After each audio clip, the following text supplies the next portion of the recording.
Oh, halo guys. Balik lagi bersama saya Yoga. Nah, sekarang saya akan memulai opening, guys.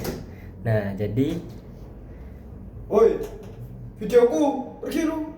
oh, Bun. Keluar. Aduh. Wah, enak aja videoku dibaca.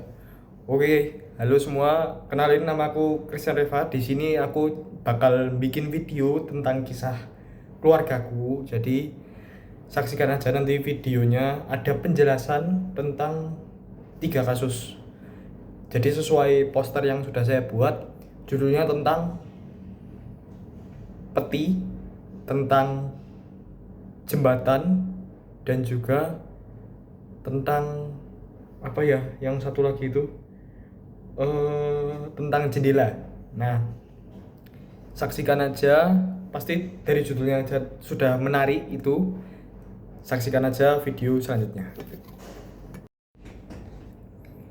Oke, jadi cerita pertama ini tentang orang tua saya, di mana beliau pernah mengalami kejadian yaitu koma sampai hampir di titik di mana sudah dinyatakan oleh dokter bahwa dia tidak dapat meneruskan kehidupan.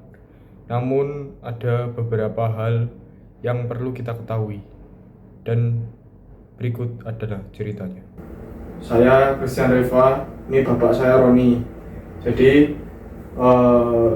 saya sebagai yang akan moderator video ini, nantinya akan ada saksinya sekaligus orang yang mengalami kejadian itu. Nah, bapak ini kan dulunya saya pernah mendengar kisah-kisah dari saudara saya, keluarga-keluarga saya, mengenai bapak yang pernah mati suri, mati terus bangkit lagi. Boleh diceritakan ya Pak? Itu kayak gimana itu Pak? Eh, Kalau mengenai istilah mati suri,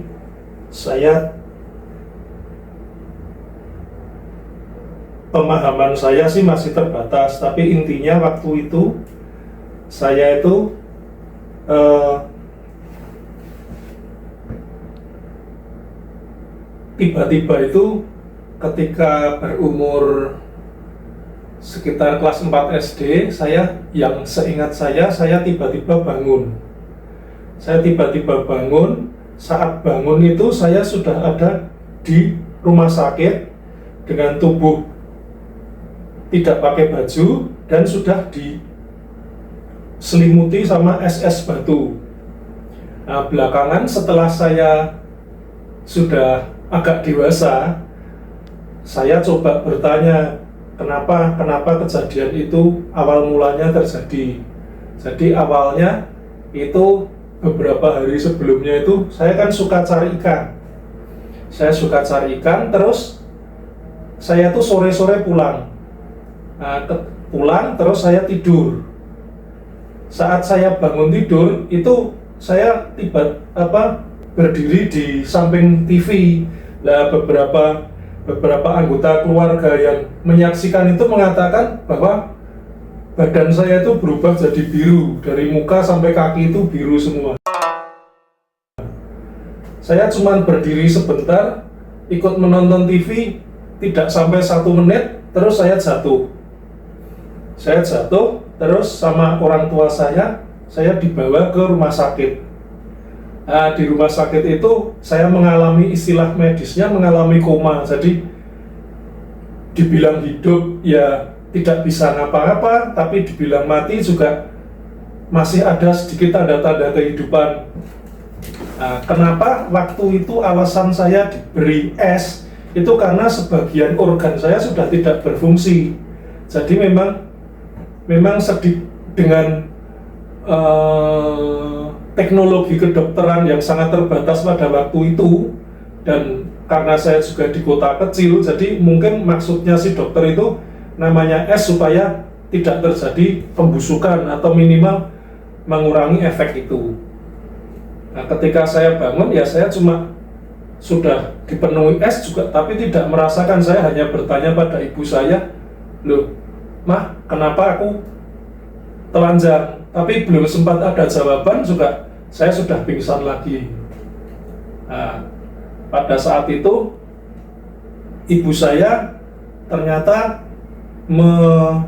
memanggil, ya istilahnya apa ya, sebagai penguat iman, karena kami kebetulan Katolik. Ibu saya penganut Katolik, saya sendiri belum beragama waktu itu. Terus ibu saya memanggil seorang romo. Nah, karena berdasar data medis saya juga sudah dalam tanda petik hampir tidak mungkin selamat, cuma memang masih ada sedikit tanda-tanda kehidupan. Terus saya dibaptis.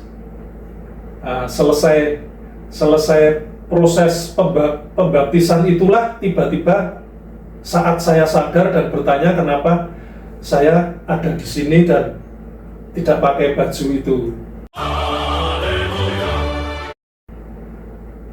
Ya, secara singkat seperti itu. Jadi kalau apa yang saya rasakan ketika dalam kondisi koma, ya dengan usia saya saat itu saya tidak bisa mengingat dengan pasti apa kejadiannya.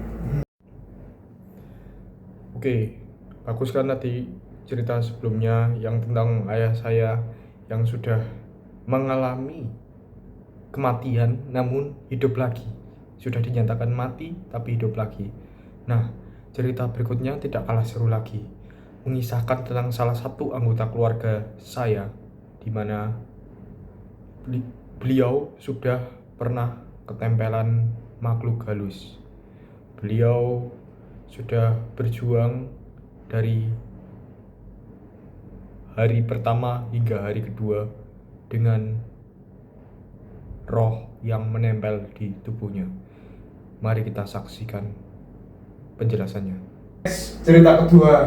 Nah, saya dengar-dengar ini ada anaknya bapak ini, salah satu tuh pernah dulu ikut masuk ke hutan, lalu pulangnya mengalami suatu kejadian kayak perubahan perilakunya dia gitu. Dia sepertinya biasanya tidak seperti ini, tiba-tiba seperti ini. Nah, itu boleh nggak diceritakan secara singkat, sespesifik mungkin lokasinya di hutan mana atau di daerah mana, agar bisa memvalidasi hal itu. Itu sebenarnya cerita tentang kamu saat masih kecil. Jadi saat kamu masih kecil, waktu itu sekitar berumur antara 2 atau 3 tahun. 2 atau 3 tahun itu ibumu punya rencana untuk semacam arisan tapi dilakukan dalam konteks piknik. Jadi kami pergi ke daerah, kalau di Purworejo, Jawa Tengah itu namanya Puntuk. Puntuk itu seperti bukit yang, ya bukit biasanya kami waktu saya SD gitu dipakai untuk kegiatan pramuka seperti berkemah atau apa. Tapi memang belakangan Puntuk itu lebih cenderung ke negatif karena sering dipakai ya kegiatan-kegiatan yang kurang berkenan lah, kurang ideal di masyarakat, tidak perlu saya sebutkan lah. Nah, saat itu kami di sana, waktu kondisi acara arisan itu sih tidak ada masalah apa-apa. Cuma kebetulan ketika setelah agak sore kami pulang ke rumah, itu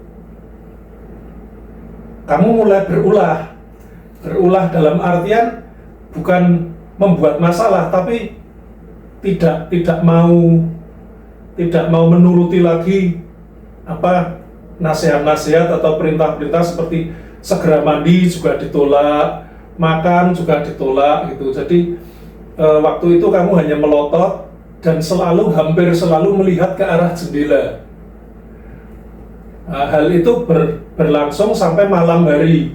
Malam hari ketika akhirnya kami karena khawatir dan mengawasi kamu, ya kami bergantian tidak bisa tidur karena kamu sendiri waktu itu di kamar tidak mau tidur, duduk dan terus melihat ke arah jendela.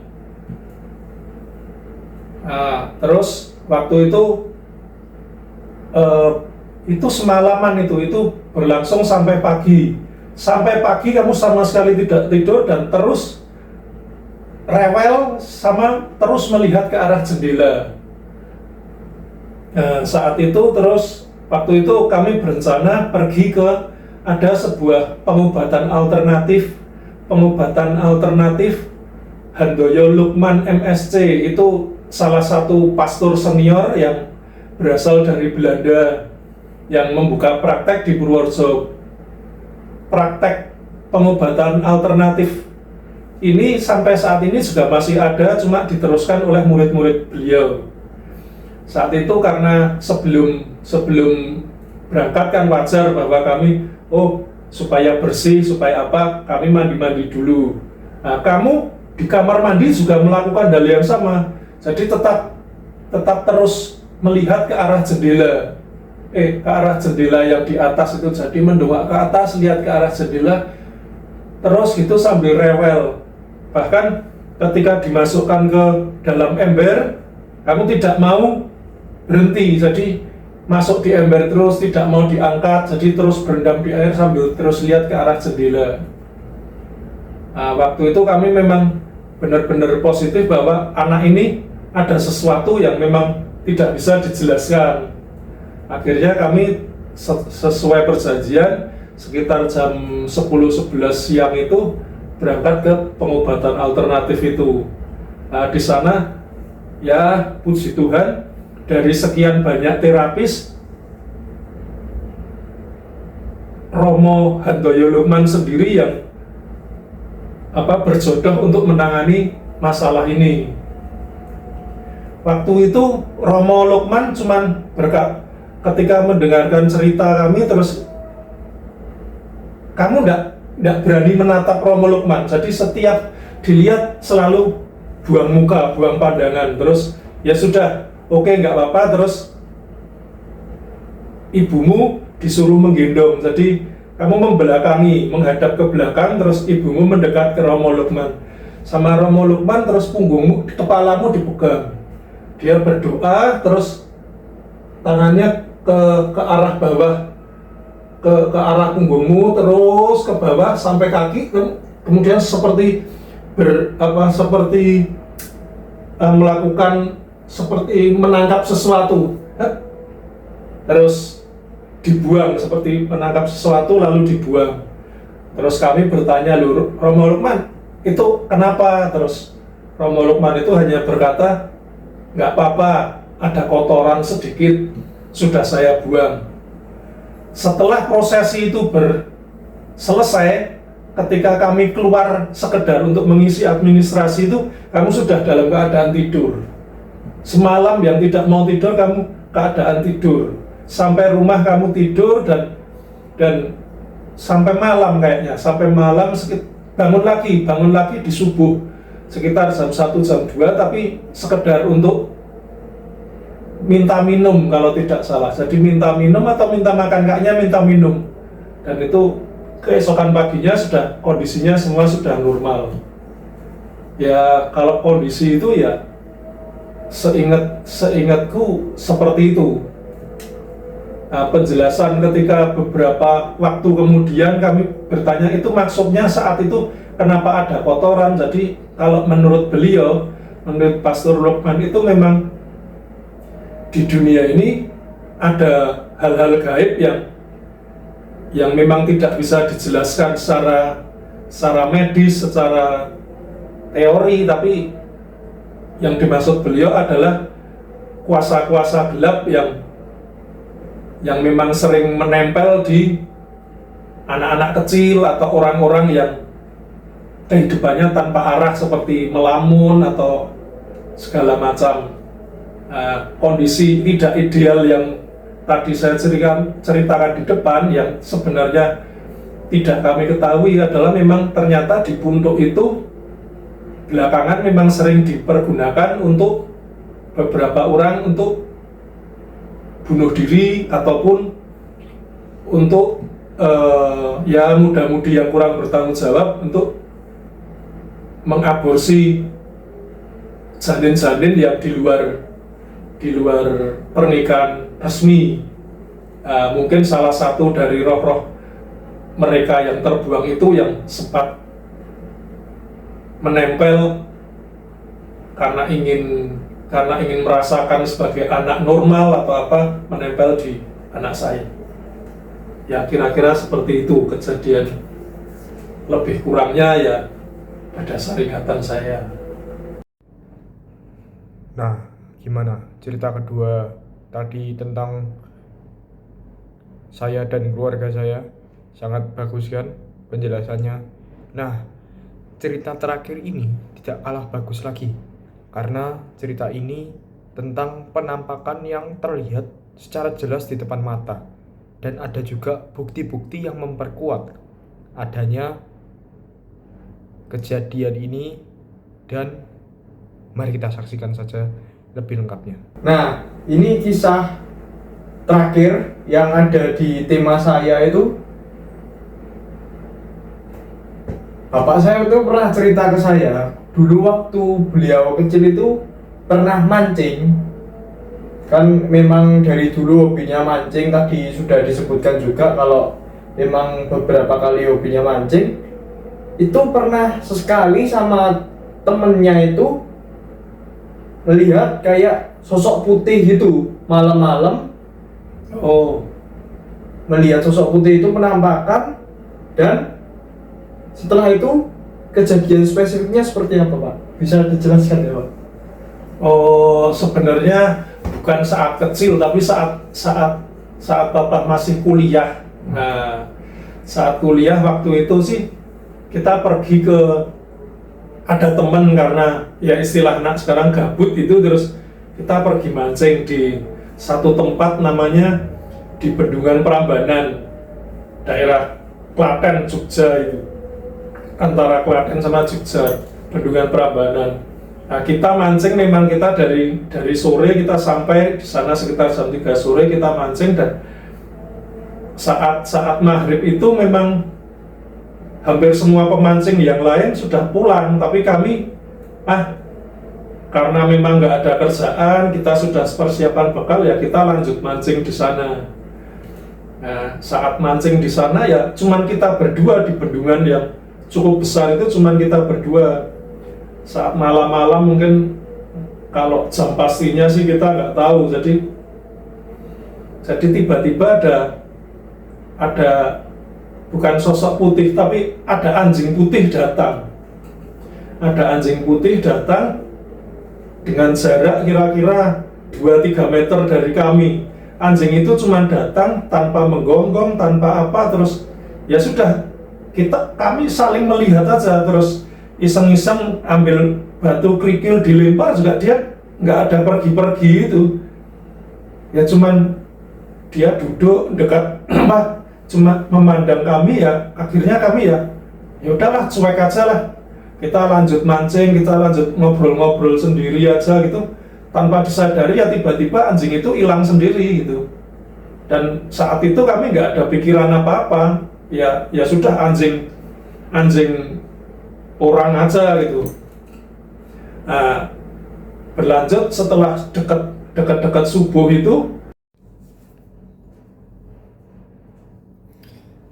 Nah, itu tadi masih separuh setengah jalan. Nah, masih ada lanjutannya, tapi saya cut dulu. Biarkan kita relax dulu sebelum kita melanjutkan lagi ke tahap selanjutnya. Kan mending kita refreshing pikiran dulu. Kalau cuma dengerin podcast aja kan bosan. Jadi lihat muka saya dulu biar lebih enak lagi, dan nextnya biar semangat lagi. Oke, kita lanjut ke video sambungannya. Kita dengar bayi menangis. Ya kami masih bercanda-canda, itu lagi apalah, bayi itu menangis karena orang tuanya lagi ditinggal pergi atau apa gitu, segala macam. Kita lagi, pokoknya menganggap itu sebagai guruan aja lah. Kami mancing semalam penuh sampai pagi. Nah, ketika saat pagi kami itu terus baru mulai berpikir saat sudah terang itu beberapa bapak-bapak sudah datang untuk melihat hasil pancingan semalam yang ditinggal atau dia pasang jebakan-jebakan ikan mulai diambil itu. Baru kami mulai berpikir, loh, itu sambil bertanya-tanya sama penduduk sekitar, bapak-bapak itu kita tanya, di sini kok semalam kami dengar ada suara bayi nangis ya gitu itu. Terus bapak-bapak itu cerita bahwa itu berarti kalian lagi digoda. Istilah diganggu sama makhluk gaib itu namanya digoda. Loh, digoda kenapa toh Pak? Terus bapak itu bilang, loh, bendungan ini, jarak rumah yang terdekat sama bendungan ini adalah 6,5 kilometer. Tidak mungkin ada bayi nangis di dekat sini. Jadi yang kalian dengar pasti bukan bayi dalam artian normal itu loh. Itu pasti kalian digoda. Lagian kalau mau tahu, bendungan ini namanya adalah bendungan Jabang Bayi. Karena konon katanya memang sering terdengar suara bayi menangis di daerah bendungan ini, ada beberapa, dan ya ternyata kami adalah salah satu yang berkesempatan ikut mendengar tangisan bayi itu. Nah, akhirnya terus kami ikut cerita juga masalah ada penampakan anjing putih yang diam dilempar tapi seperti tidak mengenai sesuatu ya. Bapak itu juga menceritakan ya itu salah satunya karena dia hanya ingin bermain-main.